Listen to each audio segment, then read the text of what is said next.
Instead of focusing on winning arguments, we're teaching the basic fundamentals of sales and marketing and how we can use them to win in the world of politics, teaching you how to meet people where they're at on the issues they care about. Welcome to the Brian Nichols Show.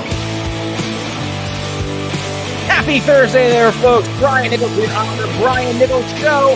Thank you for joining us on, of course, another fun-filled episode. Today, we are going to have a returning guest who's running for the Board of Supervisors.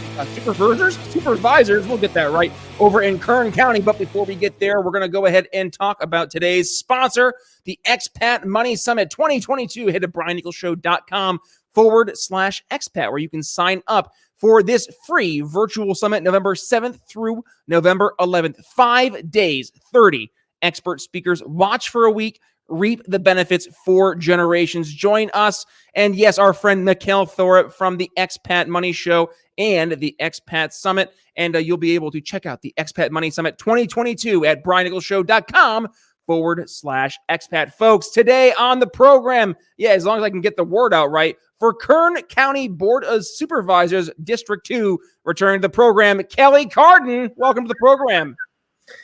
Hey, Brian. How's it going, man? Thanks for having me on. It's going good, my man. You are absolutely crushing it out in Kern County, and you're running for Board of Supervisors. But, Kelly, before we dig into all the amazing things you're doing out there with, yes, that big do you have the big L behind your name? I forget.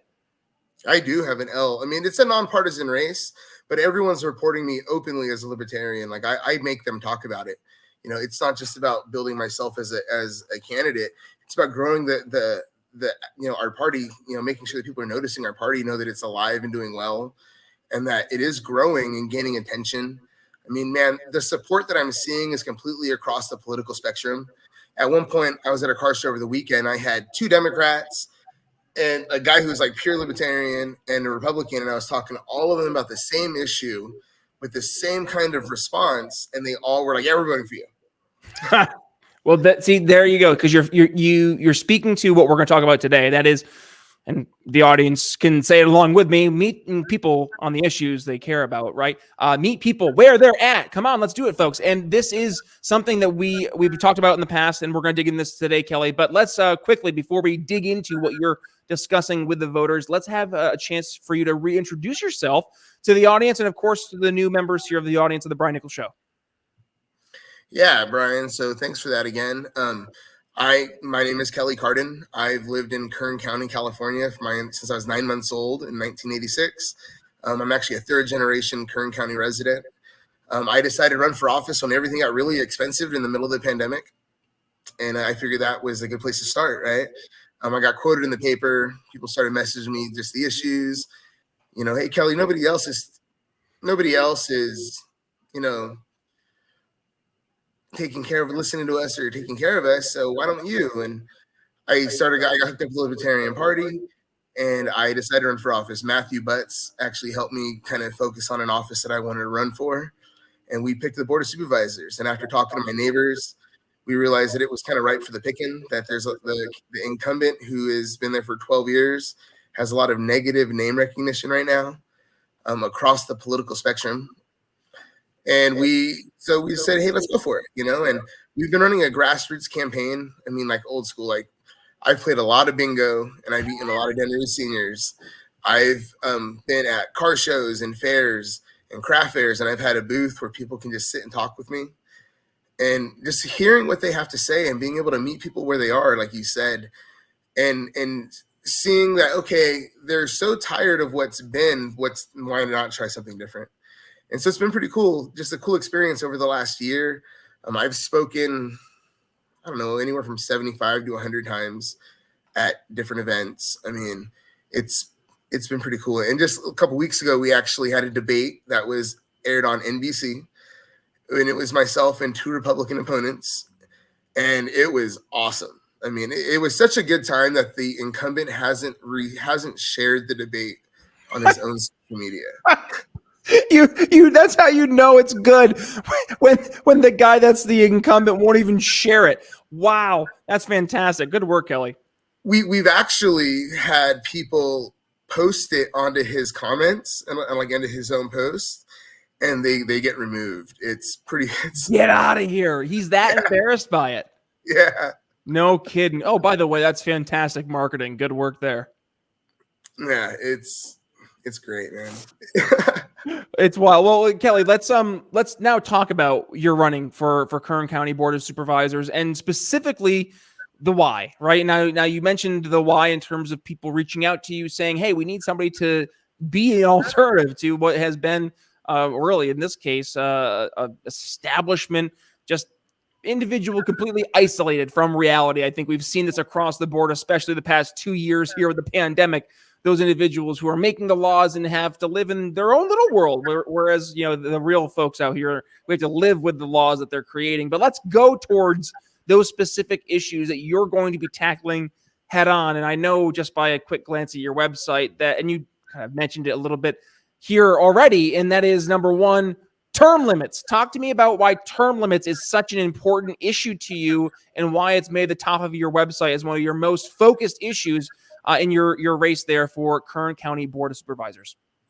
So strangely enough, I don't typically support term limits. I think they're I don't think they work all the time. The reason why is because if you follow the money, you're just changing the driver, but the seats owned by the same company, right? But in Kern County, we actually have really good campaign finance laws to make it pretty hard to raise money. You're only allowed to raise $500 from any individual entity, and it's a little bit more challenging to game the system. So that's part of why I do support. So I've always said I would support term limits if you did this with the campaign finance. They did that. So I'm just going to support term limits. The other reason is our board of supervisors, every single one of them. Well, I take that back. 4 of the 5 members of the board of supervisors, 4 of the 5 members of the board of supervisors. Holy cow. I gotta say that. They would actually be term limited out right now. I mean, so I think the disconnect is very real. I think that the lack of turnover has made them almost obsolete in the way that they interact with the general public. As far as it's just if you're connected, you can get heard. If you're not, you don't. So that's why I supported term limits. And then also it ended up on the ballot. So just by chance, I had already talked about it. And then an organization actually got enough signatures to qualify it to be on the ballot. So said, hey, if it's going to win, I might as well back it. Right. So there's a little bit of good marketing, but it is a huge issue. Yeah. Well, and I've seen it. I know we've all seen it in not just local, right, races, but let's just look at the macro. Look at the federal level. Nancy Pelosi, Chuck Schumer, Mitch McConnell, all those freaking dinosaurs. Like the fact that they have been in office for, in this case, decades. I mean, good God, Joe Biden literally was in office when he was 29 years old. What? And now he's president of the United States and he's 80 some odd years old, somewhere in there. It's insane. That's like as long as you and I have been alive combined. And yet these elected officials think that they have the pulse of the average person, Kelly. Yeah. So here locally, in the debate, I had a lot of opportunities to really highlight some of those really just out of touch moments that my incumbent has. And he kept saying, he wrote in his reelection letter, his reelection announcement, that he will continue to provide first class public safety services to the residents of my district. But my district suffers from 90-minute response times. Wow. So, but his town where he lives, and he would live in what I would consider to be the safest zip code in our entire county. So his reality is that he has first-class public safety services. He's just passed it off to the rest of us as if it was our reality. And that's what happens when you have these guys who've made a career out of this. This guy's been in office for 18 years now, between city council and between the board of supervisors. That's a career, man. You're so far detached anymore, you can't possibly know what's going on. So let's talk about some of the main issues that Kern County is experiencing right now. Now, we talked about last time, I think one of the main issues everybody was experiencing was the COVID-19 pandemic and the ensuing lockdowns and government mandates, all the restrictions, all that fun stuff that we got to experience. And then, frankly, why I know millions of others have moved out of blue cities and blue states for that very reason. But let's go to some of the other issues that are out there that are impacting specifically the area you call home, Kern County. And I know one of the areas that you're focusing on is the water issue, and how not only is there a big water issue, but Kelly, a lot of the problem is actually due to government policy or government inaction. No? Yeah, so it absolutely is. It's a man-made crisis. It's not a man-made drought. Like, it's obvious that there's less rain coming out of the sky. But in the month of March, the California government allowed enough water to escape under the Golden Gate Bridge that would have filled Mount Shasta to its capacity. Wow. I mean, so they're letting out 100 times more than what's necessary. So the way that we make that local is by focusing on conservation, of course, and making it a governmental issue where we're focusing on it in our footprints, right? I'm so tired of driving down the street and watching the county maintain sprinklers just spraying the air. And it's literally everywhere, in every town, anywhere. But they want to tell us that we have to take our grass out because we're wasting water. Well, no, actually. The people, you're wasting water and you're wasting the money that we're giving you to pay for the water. So stop wasting the water so you stop wasting our money. It's fiscally responsible. But then as far as the state issue is, we have to build a coalition of other counties that are willing to go head on at the governor over this issue. So building a single issue coalition of 40 of the 58 counties and going and saying, hey, Governor Newsom, you have to stop this practice of allowing too much water to flow out of the state. It's well beyond the minimum, and anything beyond the minimum is a waste. So that's how we attack the water issues, by locally making it a conservation issue and building coalitions amongst the other counties and other elected officials in the state, and then making it a state issue then by going to them and saying, you're going to do this. Yeah, well, and frankly, I mean, it becomes it becomes like a continuity issue, right? Like, and I talk about this all the time when I'm meeting with like CIOs and IT directors. They're planning their business continuity plans, and you want to know, like, what are the worst case scenarios and what can you do to avoid those, right? Yeah. And that is something I think we're seeing right now, where a lot of the problems that we've ultimately had government really cause have been completely neglected and then exacerbated upon. And that, I think, right there is why so many people are waking up and starting to stand up and fight back. Now, before we go to some of the other issues, Kelly, we want to go ahead and talk about an important issue, and that is cybersecurity. I know cybersecurity, it's across the board. It's my day job. And the number one way people are getting hit right now, phishing. Let's go ahead and learn a little bit more. You're not gonna believe this. As cyber attacks have continued to skyrocket, phishing attacks rank as the second most expensive causes of data breaches. According to IBM, phishing attacks cost businesses an average of $4.65 million. And business email compromises, BECs, which is a type of phishing where attackers hijack or spoof a legitimate corporate email account, ranks at number one, costing businesses an average of $5.01 million per breach. But that's not the only way phishing can lead to a costly breach. Attacks using compromised credentials were ranked as the fifth most costly cause of a data breach, averaging at $4.37 million. And how do credentials get compromised? More often than not, due to phishing. While your employees can be your company's most valuable asset, they can also be the biggest target for cyber criminals. Head to BrianNicholsShow.com/phishing to hop on a call with me, where I'll show how we can use customized, targeted phishing campaigns that simulate real-world phishing attacks, and then take those simulated threats and use them as training opportunities to help you understand your organization's real-life risks. Again, that's BrianNicholsShow.com/phishing. Don't let phishing attacks cripple your business. One more time, BrianNicholsShow.com/phishing.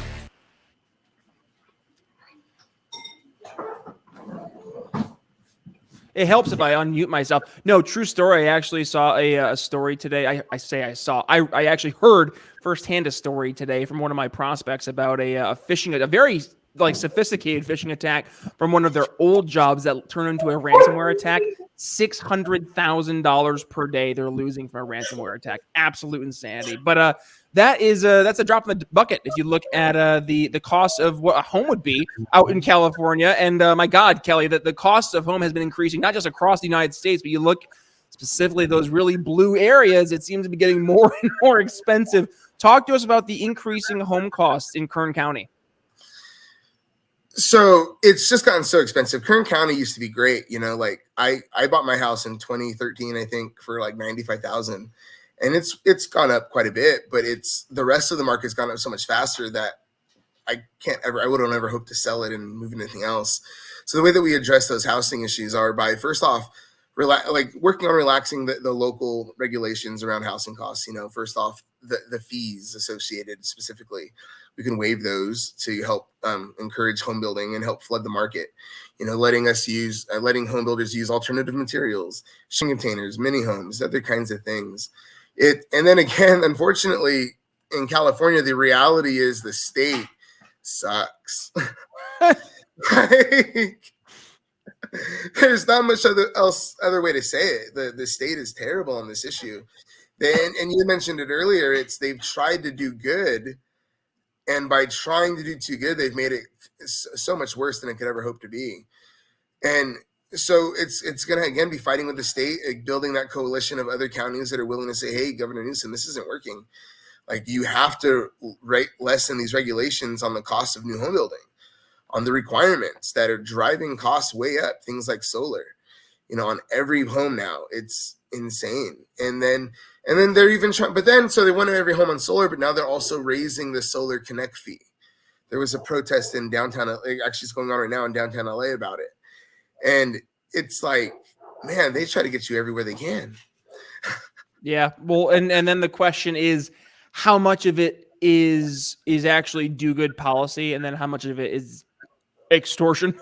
if we're gonna be really not mincing words here, but you do see this, right? This is not unfortunately exclusive to California, especially those blue states. It's gotten very, very, very bad. I saw Philadelphia when I was leaving. They just raised the property tax assessments, and then there's certain areas the assessments went up 30 to 50%. Could you imagine if you were a homeowner and you were on a fixed income trying to pay an increase of 30 to 50% in your home assessments for your property taxes?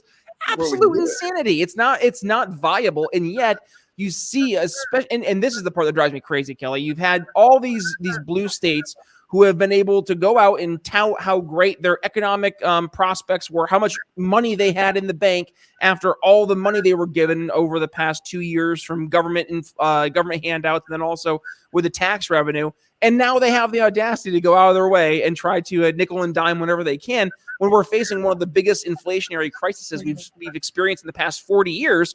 And that goes to the next point I want to focus on, and that is the economy, which is not just hitting us, in specific areas. It's across the board, Kern County included. Talk to us about what the impact has been with regards to the inflation, the different issues we've had with supply chain, and of course the continuing effects of the COVID-19 pandemic and government mandates and lockdowns. Yeah, so Kern County isn't really having any more issues with mandates and lockdowns currently. I do have a lot of voters, a lot of people in the county that are concerned with the governor is going to continue to ramp them up. And there are several bills that have been discussed in both of our levels in the state assembly and the state senate about those things. So there's definitely some fear there. But as far as like the economy, it's still bad. I mean, we've lost so many small businesses. We're losing farms. I mean, the state is hampering our oil production at a time when we need the oil production the most. They're making it harder to pump oil. It's absolutely insane. So the way that we build that, and then the county government, they have the plan of, let's just recruit large companies to come into the county and open up shop.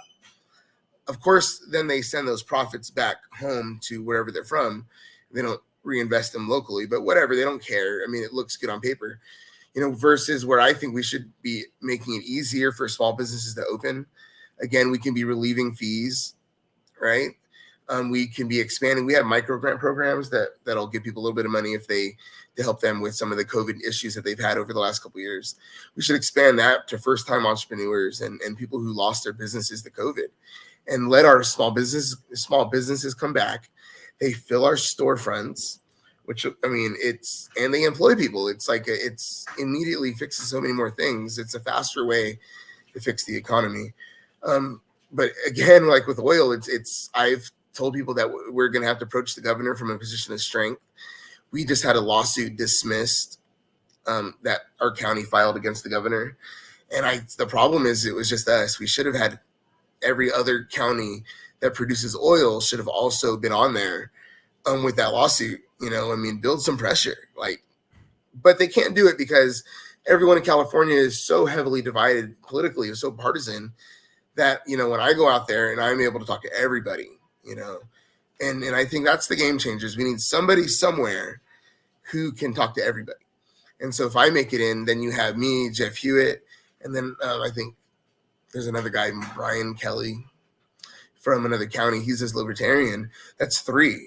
We can start approaching other counties and start pushing back a little bit on the state.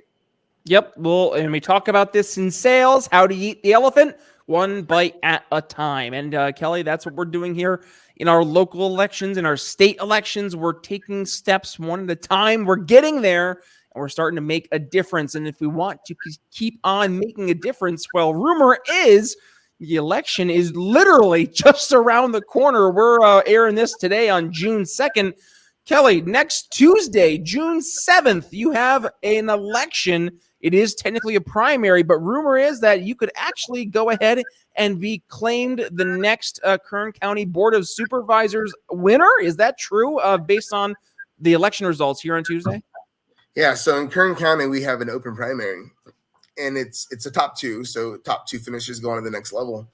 However, for the county-specific the county-specific seats, if you get 50% plus 1, you win the election.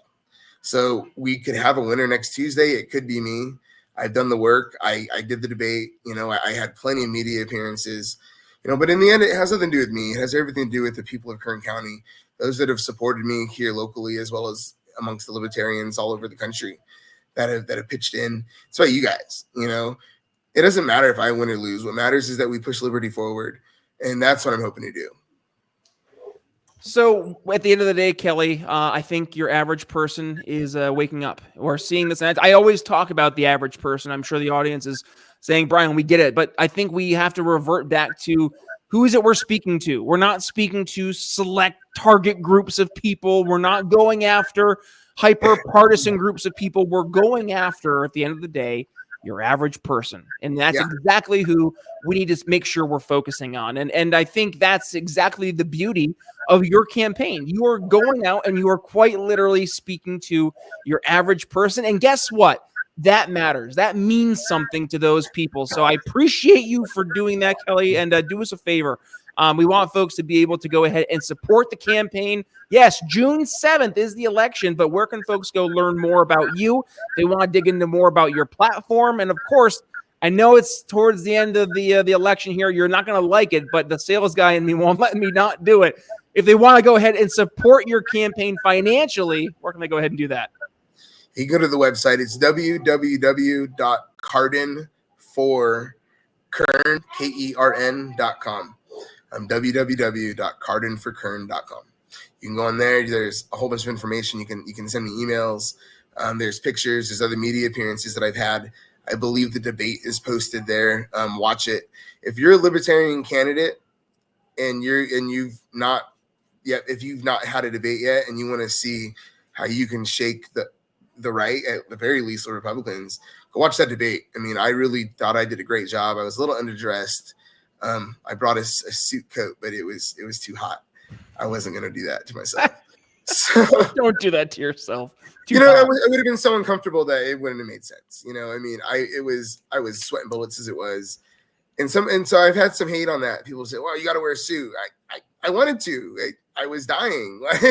Be your authentic self. And that's one thing too people really appreciate, Kelly. Like, frankly, watching you in the debate, you were different. And in this case, in a really good way, right? Like, you weren't the traditional stuffy suit and tie. You were quite apparently an outsider in the best of ways. Yeah. And that's what people want. If nothing else, I mean, the same thing over and over. Well, we don't, regardless of what they've thought about me, it's, well, we don't like the other guy, so, and then they want to ask questions, and they're already looking for something else. I mean, people are so tired of the same old. They're ready for new things, and we need to make sure that we're running amazing Libertarian candidates across the country. If you're listening, guys, my pitch isn't anything about me. If you can be the change that you want to see. So look into what's happening. Look into the offices that are being announced in the next month all over the country. School boards, city councils, things like that. Guys, run for these things. A lot of them go unseated. If you live in a larger city, run for your neighborhood councils. They go unseated almost all the time. Guys, this is the chance for us to take over, and we can do it by winning elections. We can do it by winning elections. We're going to do it by winning hearts and minds. Yeah. And here's the best part: it's already happening. So we're going to keep it from keep it from happening. No, we're going to keep it happening. And what we're going to do is first and foremost direct folks to BrianNicholsShow.com. If you have not had the chance yet, folks, please head over there, because what are we doing here? Instead of focusing on winning arguments, we're doing what? We're teaching the basic fundamentals of sales and marketing and how we can use them to win in the world of politics. So if you want to go ahead and check out all 500 plus episodes of the Brian Nichols Show, we actually just had a great episode here yesterday, episode 514, Policing Bodies, Law, Sex Work, and Desire in Johannesburg with India Tusi. Great conversation there. I'll make sure I include that video in the show notes. And for folks who are interested in learning more about Kelly's campaign there over for Kern County Board of Supervisors, we'll make sure we include all those links in the show notes. For you audio listener, all you got to do, click the link there at your podcast catcher. It'll bring you to BrianNicholsShow.com, where you can check, yes, all of today's episode. Plus, you can find the entire transcript from today's episode. And as I mentioned, all of Kelly's important social media links. And I'll make sure I include the donation link too. And also, folks, if you want to go ahead and share the episode, I would not be opposed to that. I'm sure Kelly would not be opposed to that either. Make sure you go ahead and give him a tag, and please go ahead and give yours truly a tag as well at B Nichols Liberty. Now, I mentioned it back a second ago. India Tusi, she joined us on the program yesterday. You can find that episode right here below me. I'll make sure I include that for the video watcher here on YouTube. And again, for you audio listener, you're missing out if you haven't checked out our YouTube channel yet. Head over to BrianNicholsShow.com. The link there for the YouTube is available. Click it, hit that magic subscribe button, and of course, make sure you hit that bell so you're not missing a single episode every time we go live. So, with that being said, it's Brian Nichols signing off here on the Brian Nichols Show for Kelly Carden. We'll see you tomorrow. Thanks for listening to the Brian Nichols Show. Find more episodes at BrianNicholsShow.com.